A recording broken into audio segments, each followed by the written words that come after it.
Welcome to iDream media. So జనరల్గా walking అనేది మనం ఎంత సేపు చేస్తే కనుక అది కరెక్ట్ వాకింగ్, హెల్తీ వాకింగ్ అంటాము. హెల్త్ బెనిఫిట్స్ కలగాలంటే వాకింగ్ అనేది ఎలా చేయాలి, ప్లేస్ ఎలా ఎంచుకోవాలి. సో అందరూ షూ వాడుతూ ఉంటారు వాకింగ్ కోసం, మంచిదేనా, మామూలు కాళ్ళతోనే నడవచ్చా? సో పూర్తి వివరాలు తెలుసుకుందాం. మనతో పాటు ప్రముఖ ఫిజియోథెరపిస్ట్ భానుపూర్ణిమ గారు ఉన్నారు.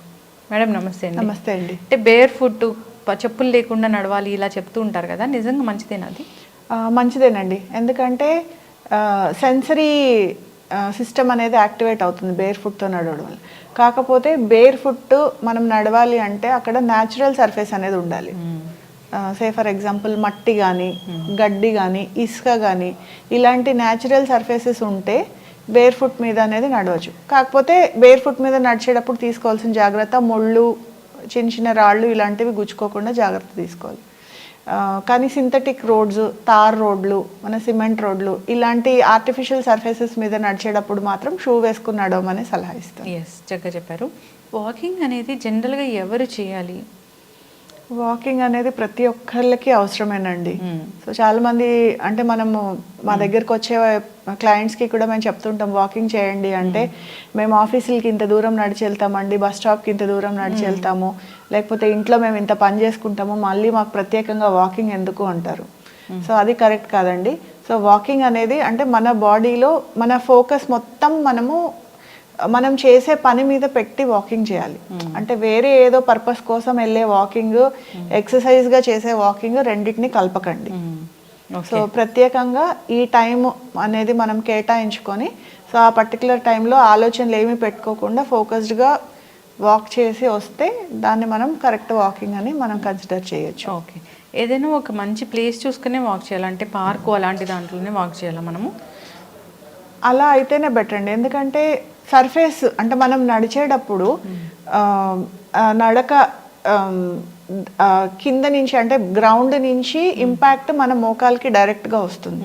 సో ఎగుడు దిగుడు ఉన్న సర్ఫేసెస్ కానీ, గుంతలు ఇలాంటివి ఉన్న సర్ఫేసెస్ కానీ చూసుకొని మనం వాకింగ్ ఎంచుకుంటే, సో షాక్ అబ్జార్బర్స్ అంటే మన మెనిస్కై ఉంటాయి, ఇవి దెబ్బతినే అవకాశం ఉంటుంది.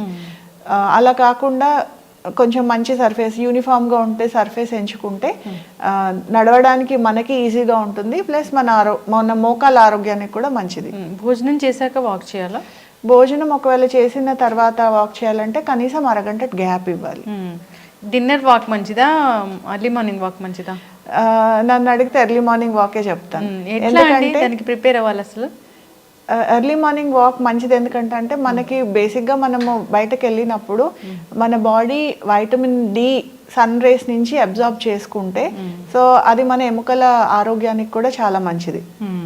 సో అందుకని ఎర్లీ మార్నింగ్ వాకే నేను ఒకవేళ కుదరకపోతే డిన్నర్ తర్వాత అయినా వాక్ చేయొచ్చు, బట్ ఎర్లీ మార్నింగ్. డయాబెటిక్ పేషెంట్స్కి వాకింగ్ అనేది ఎప్పుడు మంచిది? డయాబెటిక్ పేషెంట్స్కి వాకింగ్ అనేది కంపల్సరీ చేయాల్సిందేనండి. మంచిది అనిక చెప్పలేము, వాళ్ళు రొటీన్లో భాగంగా వాకింగ్ని కంపల్సరీ వాళ్ళు చేసుకోవాలి. ఎందుకంటే వాకింగ్ అనేది బ్లడ్ షుగర్స్ని నియంత్రించడానికి చాలా హెల్ప్ చేస్తుంది. బీపీ ఉన్న వాళ్ళు కూడా ఖచ్చితంగా వాక్ చేయాలని చెప్తారు కదా? అవునండి, ఖచ్చితంగా వాక్ చేయాలి. ఈ శీతాకాలంలో వాకింగ్ అప్పుడు ఎలాంటి జాగ్రత్తలు తీసుకోవాలి? శీతాకాలంలో బయటకు వెళ్ళేటప్పుడు ఒకవేళ రెస్పిరేటరీ ఇష్యూస్ లాంటివి ఏమన్నా ఉంటే ప్రాపర్గా కవర్ చేసుకోవడము, సో అలాంటి జాగ్రత్తలు తీసుకోవడం మంచిది. ఒకవేళ ఆస్తమా లాంటి వాళ్ళు ఉంటే కనుక అది కొంచెం బాగా చలి ఉన్న టైంలో కాకుండా కొంచెం ఎండ వచ్చిన తర్వాత వెళ్ళడం బెటరు. అంటే మన స్కిన్ డీహైడ్రేట్ అవ్వకుండా చూసుకోవాలి. అంటే చలికాలం అనగానే వాటర్ తాగడం తగ్గించేస్తాం, సమ్మర్ అనగానే ఎక్కువ వాటర్ తాగుతాం, కానీ చలికాలం రాగానే వాటర్ తాగడం తగ్గించేస్తాం. సో చలికాలంలో కూడా డీహైడ్రేట్ అవుతాము. సో మనం వాకింగ్ లాంటి యాక్టివిటీ ఎంచుకునేటప్పుడు మనం డీహైడ్రేట్ అవ్వకుండా ప్రాపర్గా వాటర్ అది తాగడము అలాంటి జాగ్రత్తలు కొంచెం తీసుకుంటే సరిపోతుంది. వెంటనే వాక్ చేసిన వెంటనే నీళ్ళు తాగకూడదు కదా? లేదండి, ఎనీ హెవీ ఎక్సర్సైజ్, వాకింగ్ అనే కాదు, డాన్సింగ్ కానీ లేకపోతే ఎనీ ఎక్సర్సైజ్, జిమ్ కానీ ఎనీ హెవీ ఎక్సర్సైజ్ చేసిన వెంటనే వాటర్ తాగడం అనేది కరెక్ట్ కాదు. కనీసం ఒక 5 నుంచి 10 నిమిషాలు గ్యాప్ ఇచ్చి తర్వాత వాటర్ తీసుకోవాలి. కార్డియో ఇష్యూస్ ఉన్న వాళ్ళు ఎలా వాకింగ్ చేయాలి? అంటే చెమటలు వచ్చేంత వరకు వాకింగ్ చేయాలా, ఎట్లా చేయాలి? నార్మల్ వాక్ చేయాలా, కార్డియో ఇష్యూస్ ఉన్న వాళ్ళు హెవీగా స్ట్రెయిన్ అవ్వడం అవాయిడ్ చేయడమే బెటర్ అండి. సో నార్మల్ పేస్లో అంటే నార్మల్ యాక్టివిటీలో మనం ఎలా అయితే నడుస్తామో సో అంతవరకు అంటే చెమటలు రాకుండా చూసుకొని అంటే షార్ట్నెస్ ఆఫ్ బ్రెత్ అంటాం, అంటే ఊపిరి అందకుండా చూసుకొని ఊపిరి అందకపోవడం లాంటి పరిస్థితి రాకుండా చూసుకొని నార్మల్గా వాక్ చేస్తే సరిపోతుంది. ఎస్, చాలా చక్కగా చెప్పారు మ్యామ్. వాకింగ్ అనేది అందరికీ అవసరం. చాలామంది మోకాలు నొప్పులు ఉన్నాయని వాకింగ్ చేయకుండా ఉంటారు, వాళ్ళకి ఖచ్చితంగా వాకింగ్ అనేది అవసరమే. సో ఇంకా చెప్పారు ఏంటంటే బ్లడ్ ప్రెషర్ కానీ డయాబెటీస్ కానీ ఇలాంటివి ఉన్న వాళ్ళు కూడా ఖచ్చితంగా వాకింగ్ చేయాలని అందరూ ఫాలో అవ్వాలని కోరుకుందాం. సో చెప్పులు లేకుండా నడవడమే ప్రిఫర్ చేయాలి, కానీ సర్ఫేస్ ఏముందనేది కూడా మ్యాటర్ అవుతుంది అక్కడ. అవునండి. సో వాకింగ్ కోసం సపరేట్ షూనే వాడాల్సి ఉంటుంది కదా? ఖచ్చితంగా షూవే వాడాలండి. ఎందుకంటే మన ఆర్టిఫిషియల్ సర్ఫేస్ మీద మనం నడిచినప్పుడు మన మోకాలకి డ్యామేజ్ జరగకుండా ఉండాలంటే దానికి ప్రాపర్గా షాక్ అబ్జార్బింగ్ ఉండే షూ వాడితేనే అది ప్రాపర్గా ఉంటుంది. రెమెడీస్ చాలా చక్కగా పనిచేస్తాయి, అందరూ సెంటర్కి రావాలని ఏమి ఉండదు. సో అయితే మోకాలు నొప్పులు వచ్చాయంటే నిజంగానే రెమెడీస్తో తగ్గించుకోవచ్చా? తగ్గించుకోవచ్చు అనే దానికంటే చెక్లో పెట్టచ్చు అని చెప్పొచ్చు అండి. సో వన్స్ అరుగుదల అంటే మనం జనరల్గా మాట్లాడుకునే మోకాలు నొప్పులు ఆస్టియోఆర్థరైటిస్ అంటాం. సో మోకాలు అరిగిపోతూ ఉండడం. సో దాన్ని ఏంటంటే ఒకసారి మనకి అరిగిపోవడం స్టార్ట్ చేసిన తర్వాత ఆల్రెడీ అరిగిపోయిందైతే వెనక్కి తీసుకెళ్ళలేం, కానీ దాన్ని ఫర్దర్గా అరగకుండా ఆపొచ్చు. సో మన డే టు డే యాక్టివిటీస్ని మనం ఇబ్బంది లేకుండా నొప్పి లేకుండా మేనేజ్ చేసుకోవచ్చు. చిన్న చిన్న టెక్నిక్స్ అంటే అసలు ఏముంటాయి? బేసిక్గా మోకాలు నొప్పులు వస్తున్నాయి స్టార్ట్ అయినాయి అంటే మన మజిల్స్ వీక్ అవడం అండి. ఎందుకంటే స్కెలిటన్ స్ట్రక్చర్ని పట్టి ఉంచేది మజిలే.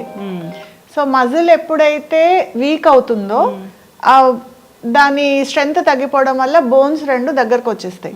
సో బోన్స్ రెండు దగ్గరకు వచ్చేసినప్పుడు ఒకదాని మీద అరుగుదల అనేది స్టార్ట్ అయ్యి మనకి అడుగు వేసిన ప్రతిసారి నొప్పి వస్తూ ఉంటుంది.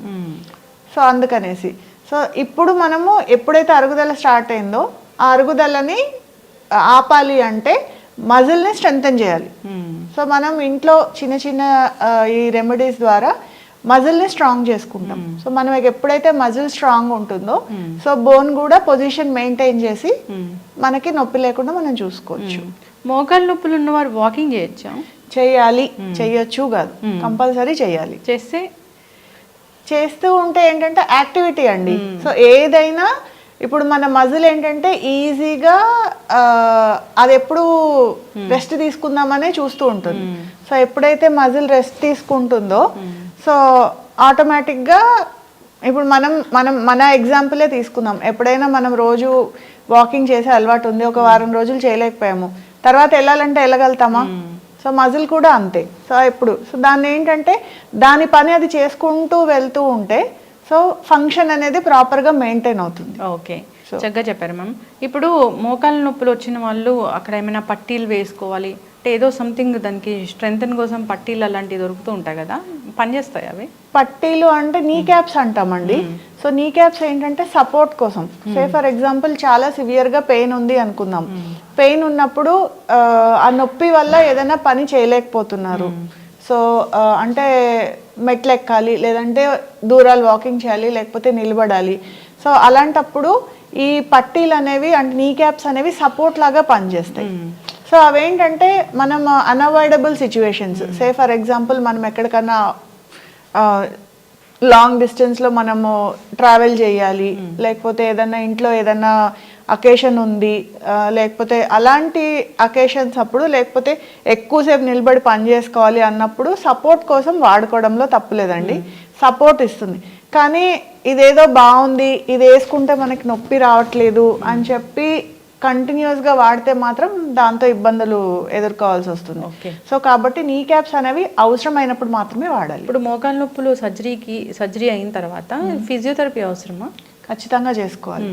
ఏం జరుగుతుంది ఫిజియోథెరపీ చేస్తే? ఫిజియోథెరపీ అంటే ఇప్పుడు మోకాలు మీకు సర్జరీ అయ్యే స్టేజ్ వచ్చిందంటేనే కనీసం ఒక 6 నుంచి 8 సంవత్సరాలు వాళ్ళు మోకాలు నొప్పులతో తీవ్రంగా ఇబ్బంది పడి ఉంటారు. మన బాడీలో ఎక్కడైనా నొప్పి ఉంది అన్నప్పుడు సో ఆ పర్టికులర్ బాడీని అంటే ఆ జాయింట్ని మనం వాడడానికి ఆ నొప్పి అవాయిడ్ చేయడానికి మనం కంపెన్సేటరీ మూమెంట్స్ అనేవి అలవాటు చేసుకుంటాం. మెట్లు ఎప్పుడు ఎక్కొచ్చు?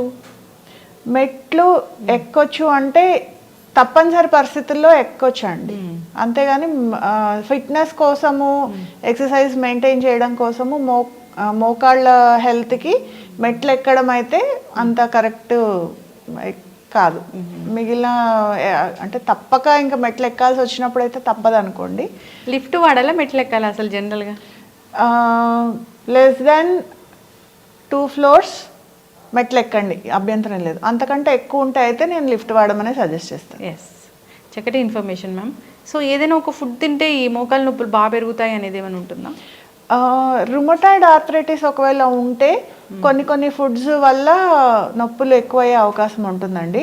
బట్ సాధారణంగా అయితే అలా ఏముండదు. బట్ మీరు కనుక రుమటాయిడ్ కానీ ఇంకేదైనా ఆటో ఇమ్యూన్ అలాంటి ప్రాబ్లమ్స్ వల్ల మీకు జాయింట్ పెయిన్స్ వస్తుంటే మాత్రం ఫుడ్ తోటి ఎఫెక్ట్ అవుతుంది. సో ఆ ఫుడ్ని అవాయిడ్ చేయడం బెటర్. ఎస్, చక్కగా చెప్పారు మ్యామ్. మోకాలు నొప్పులు అసలు రాకుండా ఉండాలంటే ఏం జాగ్రత్తలు తీసుకోవాలి? రాకుండా ఉండాలి అంటే దాన్ని మ్యాక్సిమం మోకాళ్ళని ఉపయోగంలో ఉంచాలి. సో పాతకాలంలో మనము నేల మీద కూర్చునే వాళ్ళం, అందుకే చూడండి వాళ్ళకి ఎవరికి మోకాలు నొప్పులు లేవు. సో టాయిలెట్స్ వాడేటప్పుడు ఇండియన్ టాయిలెట్స్ అంటే కనీసం రోజులో 4-5 సార్లు అయినా మోకాలు ఫుల్ మూమెంట్ కనుక చేస్తే మనం మోకాలు నొప్పులు రాకుండా ప్రివెంట్ చేసుకోవచ్చు. తర్వాత చిన్న ఎక్సర్సైజెస్ ఉంటాయి, అంటే క్వాడ్రిసెప్స్ మజిల్ బేసిక్గా మోకాలు మూమెంట్కి హెల్ప్ చేస్తుంది. సో ఆ క్వాడ్రిసెప్స్ మజిల్కి స్ట్రెంథెనింగ్ ఎక్సర్సైజెస్ కనుక చేసుకుంటే మోకాలు నొప్పుల్ని మనం మ్యాక్సిమం అవాయిడ్ చేయొచ్చు. చక్కటి ఇన్ఫర్మేషన్ మ్యామ్. ఇబ్బంది పడుతున్న వాళ్ళు కాంటాక్ట్ చేయాలని కోరుకుందాం, ఫాలో అవ్వాలని కోరుకుందాం. ధన్యవాదాలు.